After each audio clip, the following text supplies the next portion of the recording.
નમસ્કાર મિત્રો, સ્વાગત છે આપણી YouTube channel Gujarat weather forecast ની અંદર। હવે મિત્રો આપણે વાત કરી લઈએ કે 26 મે ગુજરાતનું મોસમ પૂર્વાનુમાન કેવું રહેશે। તો મિત્રો વાત કરીએ ઉત્તર ગુજરાતથી, તો ઉત્તર ગુજરાતમાં જે પાલનપુરનો વિસ્તાર છે, પાલનપુર, બનાસકાંઠા, પછી ધાનેરા, ડીસા, વાવથરા સુધીના તમામ વિસ્તારોમાં તાપમાન થોડું વધારે જોવા મળશે, કારણ કે નોતપા હાલ શરૂ છે ગુજરાતમાં। 25 તારીખથી નોતપા શરૂ થઈ ગયું છે અને 9 દિવસ ભીષણ ગરમી આપણને જોવા મળશે, બફારો અને બહુ અતિશય જોવા મળશે। તેનું થોડું માનવ જીવન પર પણ પ્રભાવ પડશે। તો બપોરના 12 વાગ્યાથી લઈને 4 વાગ્યા સુધી બહાર નીકળવું બહુ હાનિકારક રહેશે, કારણ કે આજે 9 દિવસ છે જે ગરમી અતિશય જોવા મળશે। તેથી બહાર જે ફરવું નહીં, કોઈ રવડવું નહીં, તેના કારણે તમે બીમાર પડી શકો છો અને આ જે ગરમી છે જે ઘણા લોકોને જીવલેણ પણ સાબિત થઈ શકે છે। એટલે 12 થી 4 નો સમય જે બહુ જોખમ ભર્યો છે, ગરમી અતિશય હશે, જેના કારણે બહાર નીકળવું નહીં। હવે મિત્રો વાત કરીએ કે ઉત્તર ગુજરાતના જે તમામ વિસ્તારો છે, બનાસકાંઠાથી લઈ વાવથરા, ડીસા, ધાનેરા સુધીનો તમામ વિસ્તાર, પાલનપુર સુધીનો, ત્યાં તાપમાન 42 સેલ્સિયસ સુધી જોવા મળશે, અતિશય ગરમી પડશે, જેના કારણે થોડુંક મુશ્કેલીઓ વધી શકે છે। વરસાદની કોઈ શક્યતા નથી, પણ બપોરના સમયે પવન એવો સારો આપણને જોવા મળશે। પવનની સ્પીડ નોર્મલી રીતે 15 કિમી પ્રતિ કલાકની જોવા મળશે। વાદળછાયું વાતાવરણ, બપોર પછીના સમયે ક્યાંક ક્યાંક વાદળો જોવા મળે, પણ આમ તો જે ઉત્તર ગુજરાતનો તમામ વિસ્તાર છે જ્યાં વાદળ ક્યાંક ક્યાંક જોવા મળે છે। સાંજના સમયે હવામાન ધૂંધળું જોવા મળશે સમગ્ર ગુજરાતમાં।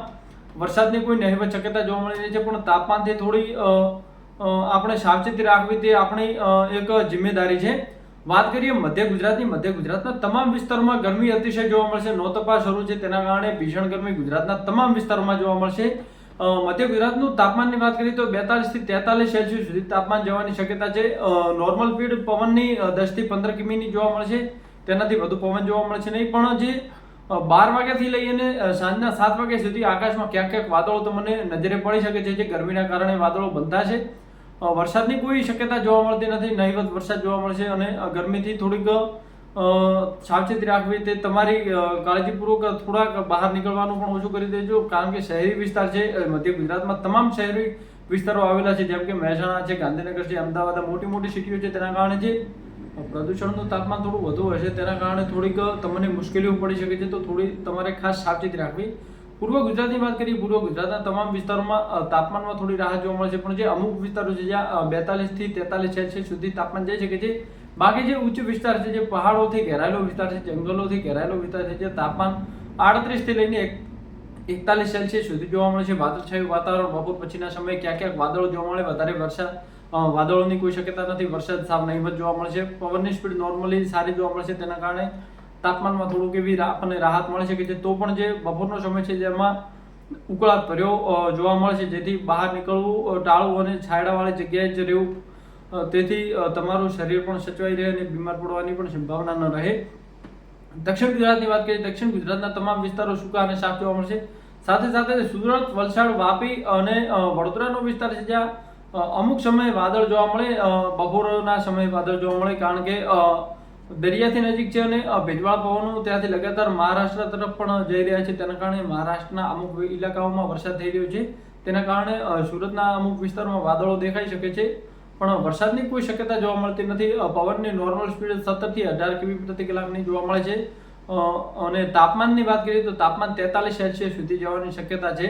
વાત કરીએ સૌરાષ્ટ્રની, તો સૌરાષ્ટ્રના તમામ વિસ્તારોમાં સવારના સમયે વાદળો જોવા મળી શકે છે, આકાશમાં છૂટાછવાયા એવા વાદળો જોવા મળી શકે છે। 10 વાગ્યા સુધીના સમયે તમને 7 થી 10 ના સમય સુધી વાદળો જોવા મળી શકે છે, પછી જે વાદળો છે ધીરે ધીરે હટવા લાગશે અને બપોર પછીના સમયે ક્યાંક ક્યાંક વિસ્તારોમાં વાદળછાયું વાતાવરણ જોવા મળી શકે છે। અતિશય વાદળછાયું પણ ક્યાંક ક્યાંક આકાશમાં એકાદ બે વાદળો જોવા મળી શકે છે। તાપમાનની વાત કરીએ તો તાપમાન જે સૌરાષ્ટ્રના જે અંદરોની વિસ્તાર છે જે તેમાં તાપમાન 41 થી 42 સેલ્સિયસ રહેવાની શક્યતા છે, પણ જે દરિયાને લગતા છે, જેમ કે ભાવનગર છે, આપણું ઓખા છે, દ્વારકા છે, પોરબંદર છે, આ વિસ્તારોનું તાપમાન 37 થી 39 થી 40 સેલ્સિયસ સુધી જોવા મળશે। 37 થી 40 વચ્ચે જોવા મળશે, તેનાથી વધુ તાપમાન જોવા મળશે નહીં। અને જે દરિયાઈ પવનો છે જે લગાતાર આવતા રહેશે, તેના કારણે થોડીક રાહત જોવા મળે, પણ જે ઓભ અને બફારો પણ તમને થોડુંક પરેશાન કરી શકે છે।